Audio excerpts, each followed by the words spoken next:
λες τώρα, φτάσαμε στην Παρασκευή 25 Ιουλίου, μια Παρασκευή που και για αυτήν την εκπομπή είναι η μέρα έναρξης άδειας, κυρίες και κύριοι, που σημαίνει ότι είναι η τελευταία φορά που τα λέμε για το χειμώνα-καλοκαίρι 2025 και θα έρθουμε φθινόπωρο, μάλλον χειμώνα, άνοιξη-καλοκαίρι 2025 και θα έρθουμε φθινόπωρο χειμώνα 2025-2026. Καλώς ορίσατε. Είναι ιδιαίτερη μέρα σήμερα για μας, γιατί η ζέστη θα μας οδηγήσει απευθείας σε βουτιές, σε παραλίες και φυσικά σε καλοκαιρινή ραστόνη. Ελπίζουμε τουλάχιστον να μας αφήσουν οι πολλές ειδήσεις και οι περισσότερες κακές δυστυχώς να ηρεμήσουμε. Εδώ είμαστε σήμερα όμως για την ενημέρωσή σας. Πάμε να καλωσορίσουμε το πάνελ. Καταρχάς να συνδεθούμε με το στούντιό μας στην Αθήνα, που είναι ο Κωνσταντίνος Καλόγυρας. Κύριε Καλόγυρε, καλησπέρα. Κυρία Τσόρμπα, αγαπητοί τηλεθεατές, καλησπέρα και από εμένα. Αφόρητος ο καύσωνας και η ζέστη. Πραγματικά. Για τέταρτη συνεχόμενη ημέρα στην Αθήνα. Και σήμερα θα χτυπήσει κόκκινο σε εσάς στην Αθήνα. Και εκεί που ελπίζαμε ότι το Σαββατοκύριακο θα υπάρξει μια καλύτερη εικόνα, καινούργια πρόβλεψη καιρού από την ΕΜΗ, ότι θα παραταθεί ο καύσωνας για 2-3 ακόμα ημέρες. Οπότε υπομονή. Τι λέτε να μας το πηγαίνουν. Λέτε να το πηγαίνουν. Ουλάου, μας το λένε ανά 2-3 μέρες για να μην τρελαθούμε. Και εγώ το σκέφτηκα, ας ελπίσουμε πως όχι. Πως όχι, και εγώ το ίδιο λέω. Δίπλα μου εδώ στο στούντιο της Θεσσαλονίκης, Βεργίνα Θεσσαλονίκης, Βεργίνα στην Αθήνα και βεβαίως ο Γιάννης ο Γετήμης είναι μαζί μας. Ακριβώς για να ξεκινήσουμε από αυτό το θέμα, Γιάννη Γετήμη, του καύσωνα. Αυτές τις μέρες μάλλον η Θεσσαλονίκη θα τη γλιτώσει, αλλά όχι άλλες περιοχές πιο δυτικά. Καλησπέρα κυρία Τσόρμπα, καλησπέρα κύριε Καλόγερε από μια πόλη η οποία είναι πραγματικά σε κόκκινο όσον αφορά και τη Θεσσαλονίκη. Αυτές οι δύο πόλεις οι μεγάλες της Ελλάδος, σε Αθήνα 41 και 42 βαθμούς, Θεσσαλονίκη 38 με 39 βαθμούς. Ο καύσωνας λοιπόν σαρώνει όλη την χώρα, με θερμοκρασίες να φτάνουν και τοπικά σε κάποιες περιπτώσεις ακόμα και τους 44 βαθμούς Κελσίου.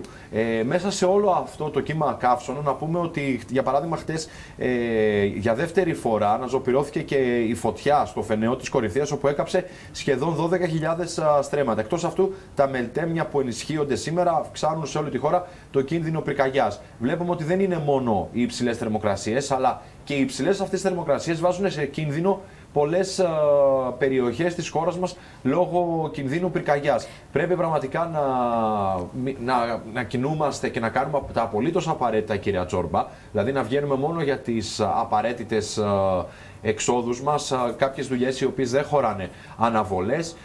Αυτό το κύμα καύσωνα σύμφωνα με τις προβλέψεις της ΕΜΗ θα κρατήσει μέχρι και την Δευτέρα. Επίσης να πούμε ότι ανεβαίνει ο δείκτης δυσφορίας όταν υπάρχει νοτιάς και όχι βοριάς, μιλάω για εμάς εδώ και γενικότερα, και πολλές φορές αυτή η υγρασία που υπάρχει σε περιοχές και αυτός ο υγρός άνεμος κάνει ακόμη χειρότερη την κατάσταση και πώς το εκλαμβάνουμε. Τώρα, παρά το καύσωνα, ο Αύγουστος που έρχεται είναι ο μήνας κατεξοχήν των διακοπών για τη χώρα μας. Έτσι λοιπόν από σήμερα ακούμε στον Πειραιά, αλλά και εδώ στη Θεσσαλονίκη προς τις Ποράδες να γίνεται το έλα να δεις. Κύριε Γετήμη. Ναι, πραγματικά έτσι είναι, πάρα πολλοί κόσμος πηγαίνει διακοπές, όπως το είπατε και εσείς. Τελευταία μέρα και σε εμάς εδώ στην Βεργίνα τηλεόραση. Ξεκινάει από σήμερα, δηλαδή ουσιαστικά είναι η τελευταία μας μέρα, και από Δευτέρα ξεκινάει η καλοκαιρινή μας άδεια. Ραντεβού ξανά στους τηλεοπτικούς. Οι άλλοι τι κάνουν, αφήστε μας εμάς. Τι γίνεται στο λιμάνι εδώ στην Θεσσαλονίκη. Πραγματικά έχει πάρα πολύ κόσμο. Τα εισιτήρια δεν υπάρχουν. Έχουν κλείσει εδώ και αρκετό καιρό από τότε που ξεκίνησε ειδικά η σύνδεση Θεσσαλονίκης Σποράδων, είτε με αεροπλάνο, βασικά με οποιαδήποτε μέσο, είτε με κτέλ, είτε με αεροπλάνο, είτε με τη σύνδεση που έχουμε Θεσσαλονίκης Σποράδων. Όλα είναι πραγματικά, δεν μπορείς να βρεις με τίποτα εισιτήριο. Να δούμε τι θα γίνεται το μεσημέρι προς Χαλκιδική, όπου νομίζω ότι μόλις κλείσουν τα μαγαζιά, δηλαδή εκεί γύρω στις 2.30 με 3, βλέπω να δημιουργείται το αδιαχώρητο. Ακόμη και για εκείνους που δεν ξεκινάει η καλοκαιρινή τους άδεια, φεύγουν για Παρασκευό Σαββατοκύριακο, να θυμίσουμε, και πολύ καλά κάνουν. Ευχαριστούμε πολύ τον Γιάννη Γετήμη. Θα επανέλθουμε λίγο αργότερα με άλλα θέματα, κύριε Γετήμη. Πάμε τώρα να δούμε, αυτή την ώρα έχουμε έχουμε το Υπουργικό Συμβούλιο, κυρίες και κύριοι, το οποίο είναι με απολύτως μεταρρυθμιστικό πρόσημο και βεβαίως ανά Υπουργείο δίνεται η κατεύθυνση στο τι ακριβώς θα ακολουθήσει το επόμενο διάστημα, κύριε Καλόγυρε. Πολύ σωστά. Το Υπουργικό αναμένεται να εγκρίνει πακέτο 25 μεταρρυθμιστικών δράσεων. Η ατζέντα περιλαμβάνει βασικές μεταρρυθμίσεις της κυβέρνησης για το δεύτερο εξάμηνο του έτους. Την εισήγηση θα παρουσιάσουν ο Αντιπρόεδρος της κυβέρνησης, κ. Κωστής Χατζηδάκης, καθώς και ο Υπουργός Επικρατείας, κ. Σάκης Κέρτσος. Συγκεκριμένες λοιπόν μεταρρυθμιστικές πρωτοβουλίες ανά Υπουργείο πρέπει να προχωρήσουν γρήγορα και εντός χρονοδιαγράμματος. Μεταξύ αυτών, πολύ σημαντική, αλλαγές στις πολεοδομίες. Τα συναρμόδια Υπουργεία ετοιμάζουν παρέμβαση με γνώμονα την εξυπηρέτηση του πολίτη, τη διαφάνεια και ένα σύγχρονο πνεύμα. Ο Υπουργός Εσωτερικών, ο κ. Θόδωρος Λιβάνιος, θα παρουσιάσει το νέο κώδικα τοπικής αυτοδιοίκησης. Να μείνουμε λίγο εδώ. Ναι, ολοκληρώστε και θα θέλω να παρέμβω. Στόχος ένα σύγχρονο εργαλείο για την καλύτερη λειτουργία των Δήμων και Περιφερειών και την άρση των προβλημάτων από την πολυνομία. Εδώ λοιπόν θέλω να πω, επειδή φιλοξενήσαμε προχθές τον πρόεδρο της ΠΕΔ Κεντρικής Μακεδονίας και δήμαρχο Πηλαίας Χορτιάτη, τον κύριο Καϊτεζίδη, αναμένεται πραγματικά να είναι στη σωστή κατεύθυνση ο νέος κώδικας τοπικής αυτοδιοίκησης. Πολλά έχουν ακουστεί τα οποία θα περιλαμβάνει, αλλά περιμένουν πιο πολύ το ξεκαθάρισμα αρμοδιοτήτων οι δήμαρχοι, εκεί που πραγματικά η μία αρμοδιότητα επικαλύπτει την άλλη. Περιμένουμε επίσης να δούμε τι θα γίνει με το εκλογικό σύστημα, γιατί θα υπάρξουν διευκρινήσεις, όπως ξέρετε, για τις επόμενες εκλογές της αυτοδιοίκησης. Έχει φέρει και κάποιες αντιδράσεις, αλλά από ό,τι φαίνεται κινείται στο σωστό δρόμο.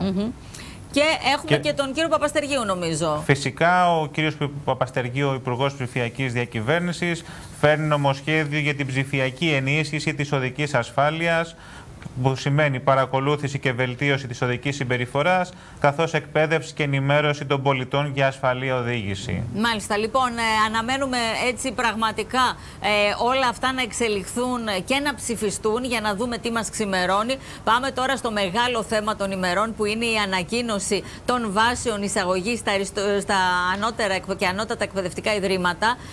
Τα παιδιά όλα μάθανε νωρίτερα από ό,τι περιμέναμε. Σήμερα θα ανακοινώνονταν, από χθες το απόγευμα όμως. Δίπλα μου εδώ στο στούντιο είναι ο Αλέξανδρος Σαβουλίδης για να μας ενημερώσει. Καλησπέρα.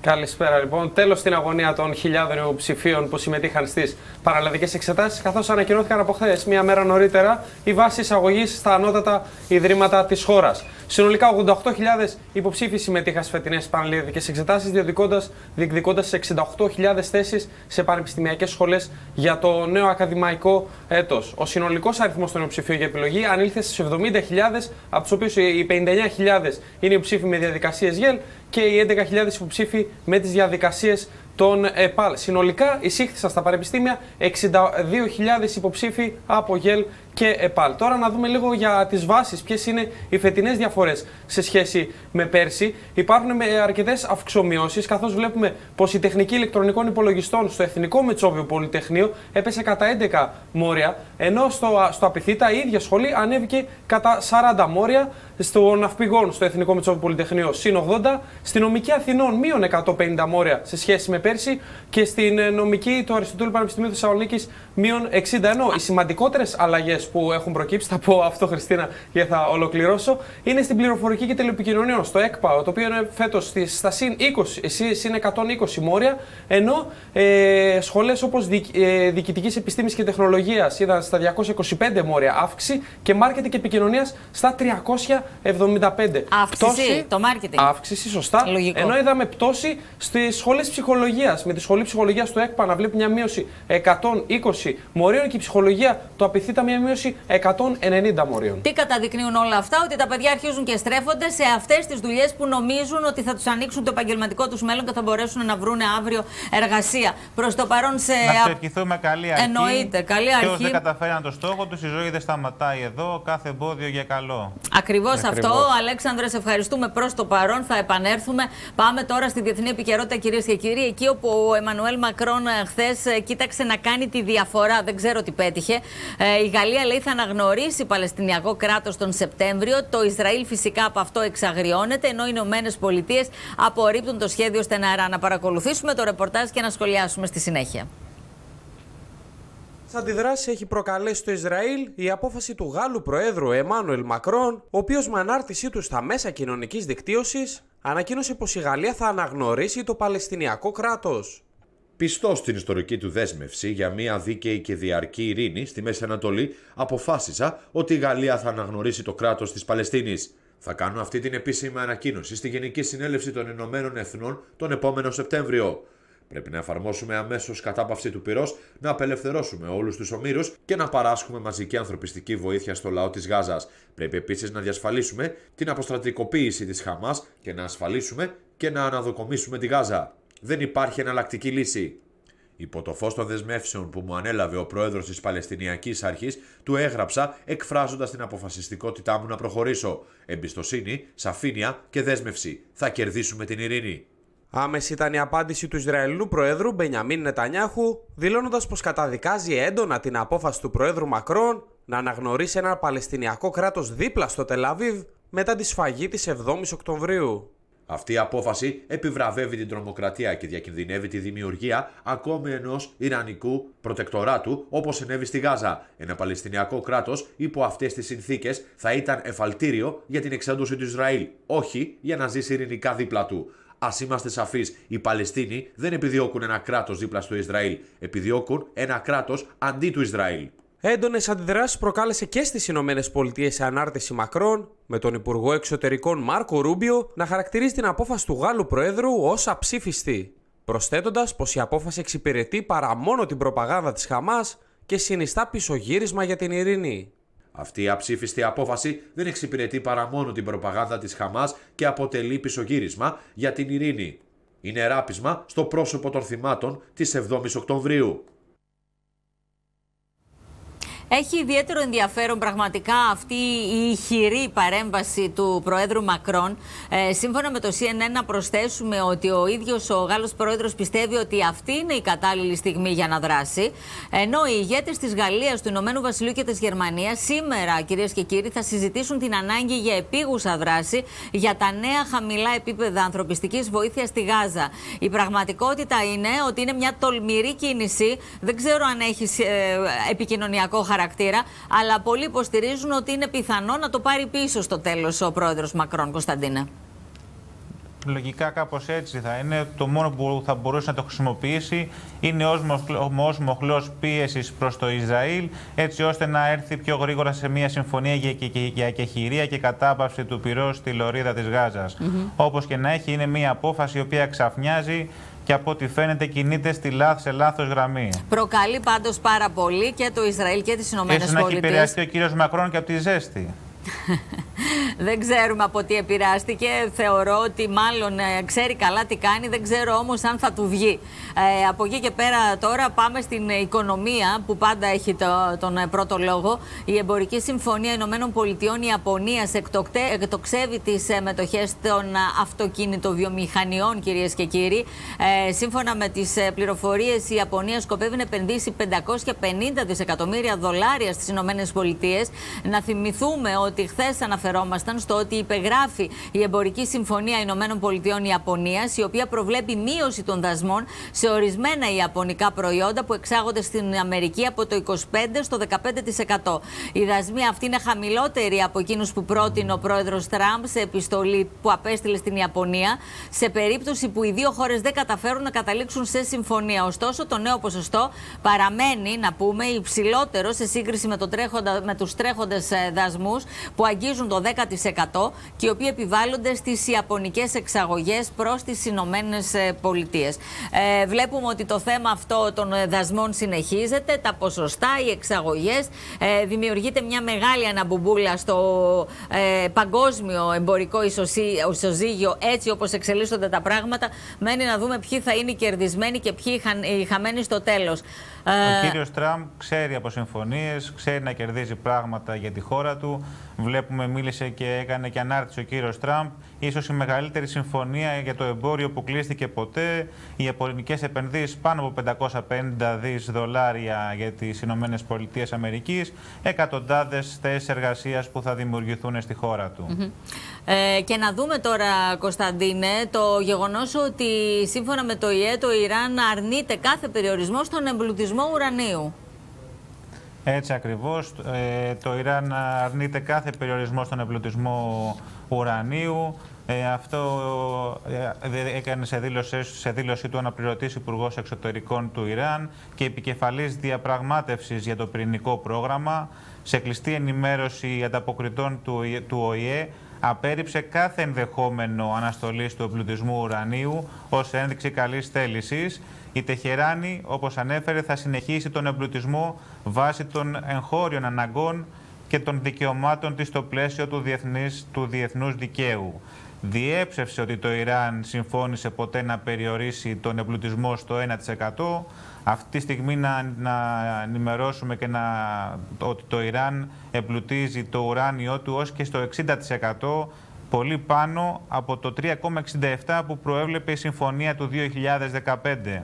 Αναφερόμενο στο ενδεχόμενο επαναφοράς των κυρώσεων μέσω του μηχανισμού snapback, θα προκαλούσε τη στεναρή αντίδραση της Τεχεράνης.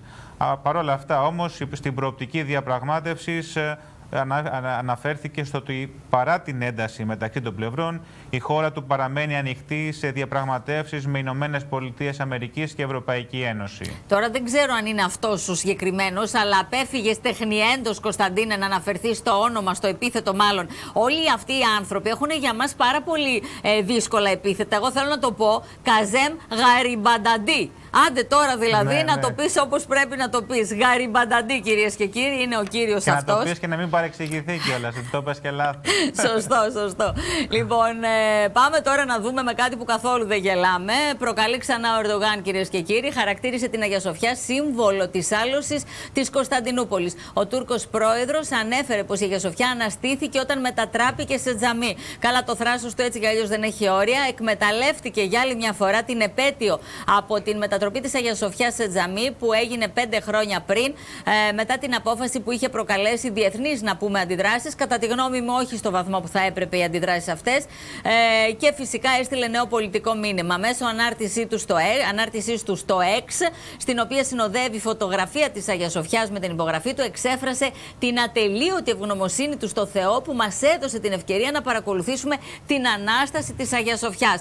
Αυτό που θέλω να σχολιάσω είναι το γεγονός, ως παλιά δημοσιογράφος, ότι όλοι κάνουν πολύ βαρύγδουπες ανακοινώσεις, μηνύματα πολιτικά κλπ. Μέσω της πλατφόρμας X με ξεπερνάει.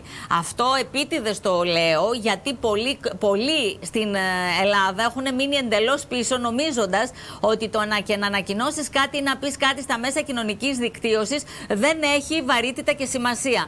Όπως βλέπουμε, οι διεθνείς, οι παγκόσμιοι ηγέτες μάλλον, δίνουν το πράσινο φως στο ότι μέσω του διαδικτύου θα γίνονται από εδώ και πέρα οι μεγαλύτερες και οι σπουδαιότερες ανακοινώσεις.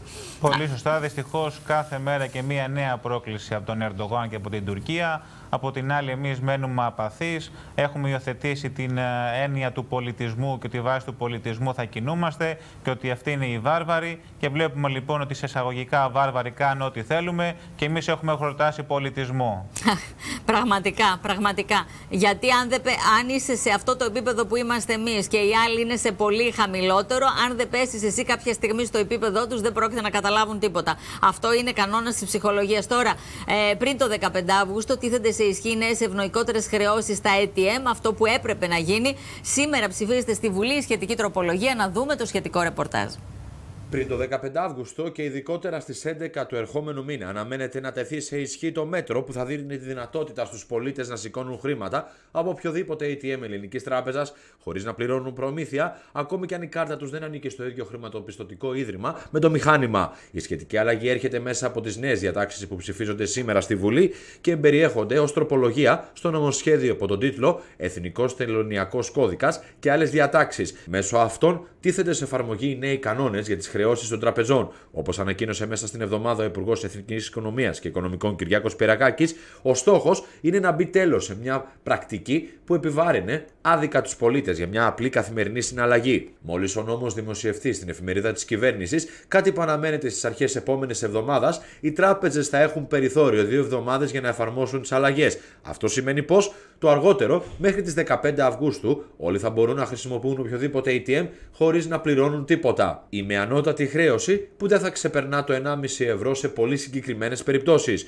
Ο Πρωθυπουργός, σε σχετικό μήνυμά του στο TikTok, τόνισε πως οι τραπεζικές υπηρεσίες πρέπει να εξυπηρετούν τους πολίτες, όχι για να τους βάζουν συνεχώς να πληρώνουν. Ενώ ο αντιπρόεδρος της κυβέρνησης, Κωστής Χατζηδάκης, δήλωσε ότι οι τράπεζες πήγαν γυρεύοντας, αφήνοντας να εννοηθεί ότι υπήρχε υπερβολή στα ποσά που χρέωναν. Από την ημέρα που έγιναν οι σχετικές ανακοινώσεις από τον Κυριάκο Περακάκη στη Βουλή, τα τεχνικά επιτελεία των τραπεζών και του Δίας άρχισαν να εργάζονται εντατικά ώστε να γίνουν όλες οι απαραίτητες αλλαγές στα χρηματοπιστωτικά συστήματα. Η κατάργηση αυτών των χρεώσεων όμως δεν είναι καθόλου ασήμαντη για τις τράπεζες, αφού σύμφωνα με τις εκτιμήσεις θα χάσουν συνολικά από 20 έως και 50 εκατομμύρια ευρώ κάθε χρόνο.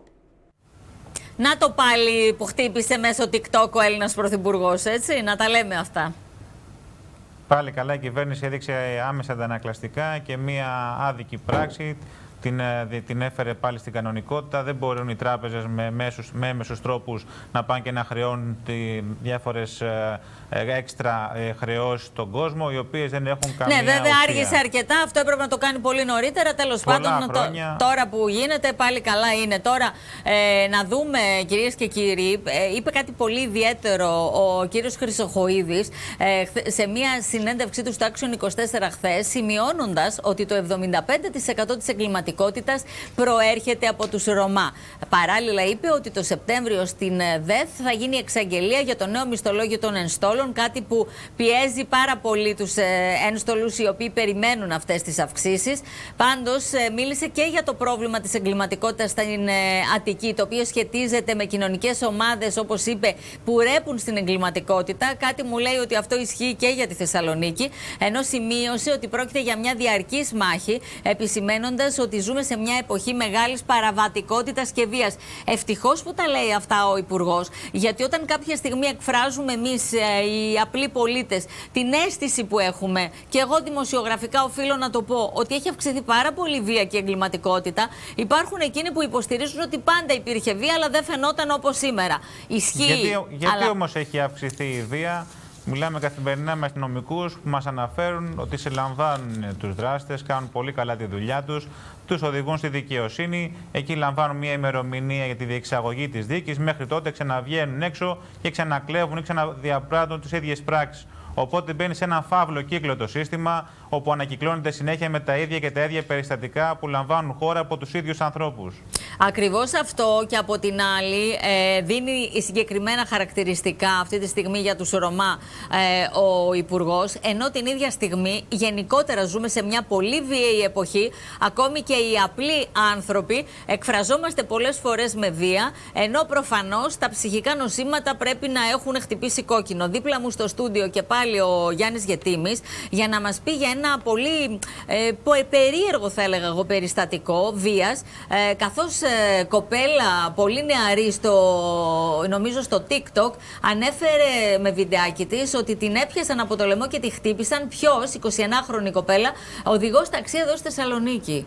Καλησπέρα για ακόμα μια φορά, κυρία Τσόρμπα, κύριε Καλόγερε. Πραγματικά βλέπουμε τόσες φορές αποτρόπαια περιστατικά, βία, ξυλοδαρμοί, βιασμοί και ούτω καθεξής, να καταδικάζονται άνθρωποι, να πηγαίνουν στη φυλακή, και όμως δεν έχει τελειωμό. Τώρα, όσον αφορά ένα περιστατικό μετά την ανακοίνωση που έκανε εντός του TikTok 21χρονη νεαρή σε ηλικία, περιέγραψε ακριβώς τα όσα έζησε σε μια... Τι έπαθε? Γυρνούσε νομίζω από τη Χαλκιδική. Παίρνει ταξί για το κέντρο από τα κτέλ Χαλκιδικής. Ήταν και άλλοι νομίζω μέσα. Ήταν και άλλοι 4, έτσι όπως περιγράφει, και άλλα 4 άτομα καθόντουσαν πίσω. Και να πούμε ότι η κοπέλα δέχτηκε να μπουν 4 άτομα πίσω, που είναι από μόνο του είναι παράνομο, έτσι. Δηλαδή όλα είναι λάθος. Από τη στιγμή που ξεκινάει, όλο είναι λάθος. Δηλαδή, και μετά και μετά η κοπέλα, ο οδηγός βασικά την απείλησε και την έπιασε από το λαιμό, επειδή δεν είχε να πληρώσει την έξτρα χρέωση. Ο οδηγός της ζήτησε να πληρώσει έξτρα χρέωση προς τον προορισμό της και αυτή επειδή δεν είχε. Λόγω του ότι ήταν εκτέλ, υπάρχει έξτρα χρέωση όπως τα αεροδρόμια, αυτό ήταν η έξτρα χρέωση. Ούτως ή άλλως υπάρχει έξτρα χρέωση. Εντάξει, αυτό έπρεπε να τα πάρει τα λεφτά του. Ναι, δεν γιατί λέμε αυτό όχι. είναι κανονικό, αυτό είναι μέσα στο νομικό πλαίσιο. Αλλά δεν θα την πιάσει και από το λαιμό επειδή δεν μπορούσε η κοπέλα να τα πληρώσει. Και μάλιστα η κοπέλα περιέγραψε, η κυρία Τσόρμπα, ένα περιστατικό ενός εκ των 4 ατόμων, όπου το ένα το παιδί εκ των 4 που ήταν στο πίσω μέρος δεν είχε, λέει, να πληρώσει μετρητά και ήθελε να πληρώσει με κάρτα. Οπότε ο οδηγός. Και ενοχλήθηκε ο οδηγός επειδή δεν μπορείς να πληρώσεις με κάρτα. Θα κατέβεις, λέει, και θα μου πάρεις, λέει, 4 πακέτα τσιγάρα. Δεν ξέρω αν αληθεύουν όλα αυτά. Δηλαδή, πραγματικά είναι να το ψάξει κανείς αυτό. Ισχύει αυτό από περιέργεια και μόνο. Εντάξει, δηλαδή... ο οδηγός δεν. Και νομίζω ότι αμέσως πάυθηκε, αν δεν κάνω λάθος, σύμφωνα με πληροφορίες. Δηλαδή από τον Σύλλογο υπήρξαν. Από τον Σύλλογο Σωματείου Ταξί Θεσσαλονίκης, ο πρόεδρος και συγκεκριμένα ο Κλίμης Λεοντιάδης ανακοίνωσε προς ο συγκεκριμένος οδηγός, μετά τη δημοσιοποίηση του συγκεκριμένου βίντεο, πάβει να είναι μέλος του Σωματείου. Για να δούμε λίγο τα νεύρα μας γενικότερα. Ευχαριστούμε, Γιάννη Γετήμη. Κυρίες και κύριοι, τώρα να δούμε το μέτωπο της φωτιάς στην Κύπρο, εκεί όπου χθες πραγματικά κάηκαν 2 άνθρωποι που σύμφωνα με τις πληροφορίες είναι ένα ηλικιωμένο ζευγάρι που προσπαθούσε να φύγει από την περιοχή Σικίλο. Ευτυχώς τα πράγματα είναι καλά, με την έννοια ότι έχει κατασβεστεί η φωτιά. Παρόλα αυτά είναι σε συναγερμό ολόκληρο το νησί, καθώς υπάρχει και κίνδυνος αναζωπυρώσεων, και αυτό είναι το πιο σημαντικό. Τα λέγαμε και χθες με τη συνάδελφο στη ζωντανή μας σύνδεση με το Βεργίνα Κύπρου. Δραματική παραμένει η κατάσταση σήμερα, γιατί σήμερα θα χτυπήσει 44 σύμφωνα με πληροφορίες Εθνικής Μετεωρολογικής Υπηρεσίας εκεί ο υδράργυρος, και υπάρχει και ένα αεράκι που επιδεινώνει πάρα πολύ την κατάσταση και δημιουργεί πρόσθετους κινδύνους για πυρκαγιά. Δυστυχώς υπήρξαν και εγκαυματίες, αλλά υπήρξαν και τραυματίες από αυτή τη φωτιά. Μέχρι στιγμής παρόλα αυτά δεν υπάρχει κάτι άλλο πέρα βεβαίως από τη μεγάλη έκταση γης, η οποία κυριολεκτικά κατακάηκε. Τεράστια οικολογική, εδώ μιλούμε πια, καταστροφή και όχι μόνο περιβαλλοντική. Πάμε τώρα και στην Θεσσαλονίκη μας με νέα όψη στην 81η ΔΕΘ, ο πύργος του ΟΤΕ. Κατεβαίνουν οι σκαλωσιές, Αλέξανδρε Σαβουλίδη. Καλησπέρα και πάλι. Καλησπέρα και πάλι. Με ανανεωμένη όψη λοιπόν και χωρίς σκαλωσιές θα υποδεχτεί τους επισκέπτες και τις επισκέπτριες της 81ης Διεθνούς Έκθεσης Θεσσαλονίκης, ο πύργος του ΟΤΕ, καθώς ολοκληρώθηκαν οι εργασίες για την αποκατάσταση μικρών φθορών και για το βάψιμο του εμβληματικού κτηρίου που είχαν ξεκινήσει από τον Ιούλιο του 2024, μόλις 1 χρόνο πριν. Η αφαίρεση των σκαλωσιών από το κτίριο, που δεσπόζει από το 1970 στο εκθεσιακό και συνεδριακό κέντρο, άρχισε από τα υψηλότερα τμήματα και αναμένεται να ολοκληρωθεί σταδιακά μέχρι και τις αρχές Αυγούστου, δηλαδή μέσα σε επόμενες 2 εβδομάδες. Αρχικά η αποκατάσταση του πύργου προβλεπόταν να ολοκληρωθεί μέχρι το τέλος του 24 ή τις αρχές του 25, ωστόσο διαπιστώθηκε ότι σε κάποια σημεία οι φθορές ήταν μεγαλύτερες από τις αναμενόμενες, οπότε χρειάστηκε να εκπονηθεί νέα μελέτη και απαιτήθηκε μεγαλύτερος χρόνος αποκατάστασης. Εγώ ένα πράγμα θέλω να πω, επειδή είμαι από τις ηλικίες αυτές που ζήσαμε τον πύργο του ΟΤΕ από μικρό κοριτσάκι, τα τελευταία χρόνια και λόγω των σκαλωσιών, δεν ξέρω αν υπάρχουν, δεν το έχω ψάξει δημοσιογραφικά και κάποια άλλα θέματα. Όμως αυτό που θέλω να πω είναι ότι είναι πάρα πολύ ακριβό. Εκεί όσοι κινούν το καφέ και το ρεστοράν κλπ. Νομίζω ότι πρέπει να αποφασίσουν να έχουν μια πιο φιλολαϊκή τιμολογιακή πολιτική. Αυτοί βέβαια το ξέρουν, αυτοί είναι οι επιχειρηματίες. Από εκεί και πέρα όμως είναι ένα κόσμημα πραγματικά στο κέντρο της Θεσσαλονίκης και θα είναι πολύ ευχάριστο να μπορεί οποιοδήποτε να απολαύσει ένα καφέ, ένα κοκτέιλ ή ένα σάντουιτς χωρίς να χρειαστεί να χρεωθεί με τα χρήματα της εβδομάδας. Αυτό ήθελα μόνο να πω. Πληρώνουμε πάντως, Χριστίνα, όχι μόνο αυτά που θα καταναλώσουμε, πληρώνουμε και τη θέα φυσικά, γιατί περιστρέφεται και το δάπεδο. Έχεις μια θέα 360 μοιρών σε όλη την πόλη, από το παράλιο μέτωπο μέχρι και πάνω τα κάστρα. Εκπρόσωπος της πλούσιας τάξης είναι ο Αλέξανδρος, από ό,τι καταλαβαίνω, γι' αυτό και μου αντιπαρατίθεται σε σχέση με αυτό που είπα. Και πάμε να ολοκληρώσουμε, κυρίες και κύριοι, με τον συναγερμό από νέα έρευνα. Επέλεξα να αναφερθούμε σε αυτή την είδηση, γιατί πολλά χρόνια γίνονται συζητήσεις για το αν αυτό το υποκατάστατο ζάχαρης που περιέχεται σε πολλά αναψυκτικά και σε τροφές, το τρόφιμα, τα οποία δεν περιέχουν ζάχαρη, για να μην παχαίνουμε πολύ που το κάνουμε, δυστυχώς με νέα έρευνα αποδεικνύεται ότι υπάρχει θέμα. Για πες μας τι Σύμφωνα γίνεται. λοιπόν με την έρευνα του Πανεπιστημίου του Κολοράντο στο Boulder, δείχνει ότι το δημοφιλές υποκατάστατο ζάχαρης και ειδικό πρόσθετο τροφίμων, ονόματι ερυθροτόλη, έχει σοβαρές αρνητικές επιπτώσεις, επηρεάζοντας τα εγκεφαλικά κύτταρα με διάφορους τρόπους που μπορούν να αυξήσουν τον κίνδυνο εγκεφαλικού επεισοδίου. Να πούμε αυτό το υποκατάστατο, η ερυθροτόλη, παράγεται συχνά με τη ζύμωση καλαμποκιού και βρίσκεται σε εκατοντάδες προϊόντα, δεν έχει σχεδόν καθόλου θερμίδες και είναι περίπου 80% πιο γλυκιά από τη ζάχαρη και έχει αμεληταία επίδραση στα επίπεδα της ινσουλίνης. Οι πρόσφατες έρευνες και η μελέτη, στην οποία συμμετείχαν 4.000 άτομα από τις ΗΠΑ και την Ευρώπη, διαπίστωσε ότι άντρες και γυναίκες με ψηλότερα επίπεδα ερυθριτόλη στο αίμα είχαν σημαντικά μεγαλύτερη πιθανότητα να υποστούν καρδιακή προσβολή ή εγκεφαλικό επεισόδιο. Και αυτό γιατί οι ερευνές στο εργαστήριο επεξεργάστηκαν ανθρώπινα κύτταρα από αιμοφόρα αγία στον εγκέφαλο για 3 ώρες με περίπου την ίδια ποσότητα ερυθριτόλης που περιέχεται σε ένα τυπικό ποτό χωρίς ζάχαρη. Μάλιστα. Έτσι λοιπόν οι ερευνητές παρατήρησαν ότι τα κύτταρα που υποβλήθηκαν σε επεξεργασία παρουσίασαν πολλές αλλαγές, εξέφρασαν σημαντικά λιγότερο μονοδοξείο το αζότο, ένα μόριο που χαλαρώνει και διευρύνει τα αιμοφόρα αγία, έτσι οπότε αυξάνει. Άρα ας το ξανασκεφτούμε, ας θρόμβωσης. καταλήξουμε και να πούμε, ας το ξανασκεφτούμε εμείς που χρησιμοποιούμε ή πίνουμε ποτά χωρίς ζάχαρη, όμως οφείλω να πω. Στο τέλος δεν θα τρώμε και δεν θα πίνουμε τίποτα. Ναι, οφείλω να πω και για την δημοσιογραφική γενικότερα έρευνα, αλλά και από την δημοσιογραφική μου εμπειρία, ότι κάθε τόσο η μία έρευνα έρχεται να καταρρύψει αυτά τα οποία λέει η προηγούμενη, ότι επίσης πίσω από έρευνες που αφορούν οτιδήποτε που είναι τρόφιμο, φάρμακο κλπ. Υπάρχουν πάρα πολύ μεγάλα συμφέροντα. Εγώ κάνω απλώς μικρές επισημάνσεις και επίσης αυτό που θα πω είναι επιστημονικό, δεν είναι προσωπικό, ότι δηλαδή για να προκαλέσουν αυτές τις αλλοιώσεις ή αυτά τα προβλήματα που περιγράφονται ή διαβάζουμε κάθε φορά σε διάφορες έρευνες, θα πρέπει οι ποσότητες να είναι πολύ μεγάλες. Γιατί μην ξεχνάμε ότι και για συγκεκριμένα αναψυκτικά λέγεται ότι δημιουργούν πολύ μεγάλο πρόβλημα στην υγεία μας, αλλά μιλάμε για κατανάλωση να πίνεις 40 κουτιά αναψυκτικά τη μέρα. Δεν μιλάμε για το να πιείς μέσα στην εβδομάδα 2-3 αναψυκτικά, έτσι. Έχουν σωρευτική δράση δηλαδή.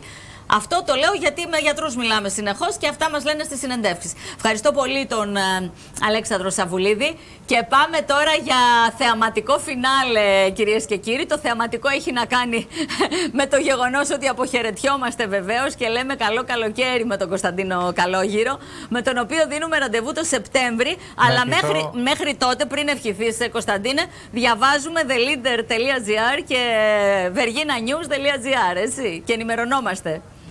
Έτσι ακριβώς, να ευχηθώ καλό καλοκαίρι, καλές βουτιές, να χαλαρώσουμε. Χρειάζεται όλες τις στιγμές ηρεμίας.